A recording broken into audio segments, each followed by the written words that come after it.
I want to share a heartwarming story with you that unfortunately had a heartbreaking ending about a gravely injured fawn that was found on the shores of Lake Ontario in the east end of Scarborough by a local couple, Carl and Sheila.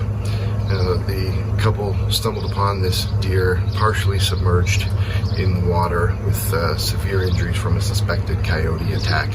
My daughter, who happened to be walking along the beach, comes across this scene, and she calls me to explain that this deer was so badly injured and weak that it could barely hold its head out of the water. And they had called the Toronto Wildlife Centre, but were unable to get anyone on the phone, so they called the city's Toronto Animal Services, and were told that somebody could be there in about 2 hours. Now that was time that this deer clearly didn't have. So I called my sister, Doucette, who happens to have a lifetime of experience rescuing every kind of critter imaginable.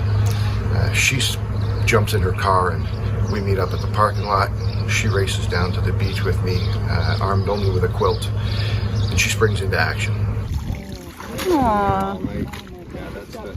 Yeah, that's from the coyote. It's got a lot of life still. That's good.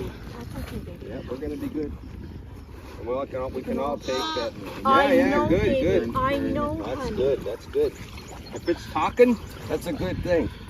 His tail. That's why I want to make sure that we're actually grabbing him from underneath instead of front to back. You want to just take turns carrying him? I think so, because I don't want to grab anything here for fear that because he's got something injured there, and it looks like something's... you lift him up the way you want, put him in the arm. Watch the tail, Chris. The blanket is good like a sling. I wouldn't worry too much about because it's like...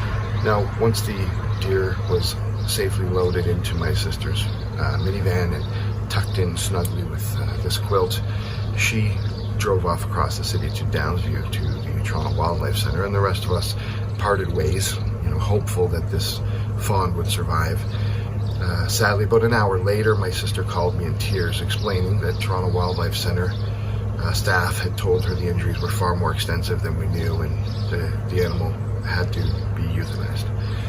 Now, this is a story that's far too common in Toronto, but if you want to make a difference, you can make a donation at torontowildlifecentre.com.